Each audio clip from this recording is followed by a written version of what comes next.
Welcome to Heavy Crush. I'm Lion Eiley, and these are my predictions for the Falcon and the Winter Soldier. But before we do so, if you could take the time to give this video a like, it'd really help us out. Go ahead and flag smash that like button, and let's jump into it.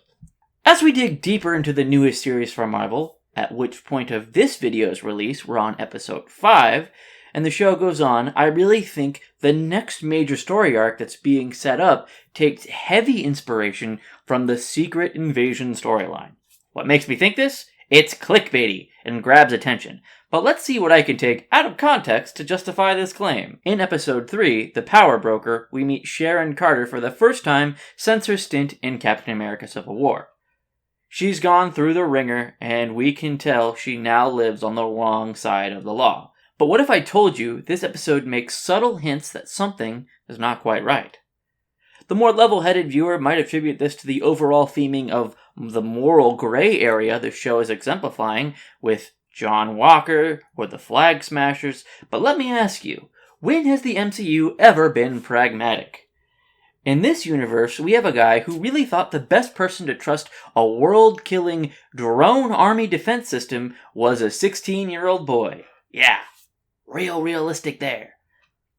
The real reason Sharon Carter can't return to the States at all is because she's not actually Sharon Carter, but in fact a Skrull replacement. And the evidence is staring at us right in the face. Sharon Carter has completely gone rogue and is actively trying to weaponize humanity against the Skrull Empire's greatest foe, the Kree.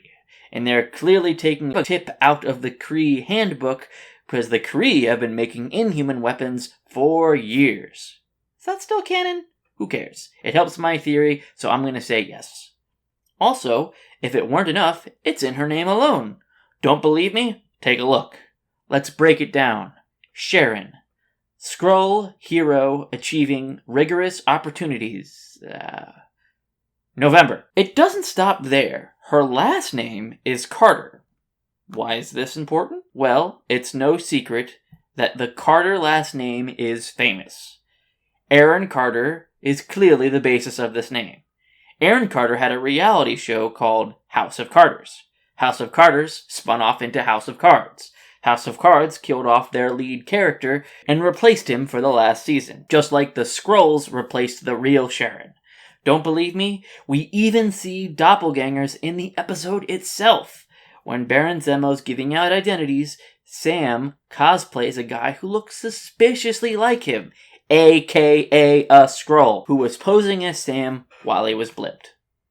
It's right there, people! Open your eyes! But we already knew that the Skrulls were hiding as humans. WandaVision flat out says it in a post-credits scene, and Sharon's not the only Skrull on the show. Zemo is too. How else would you explain that balla dancing? It's too beautiful for mankind.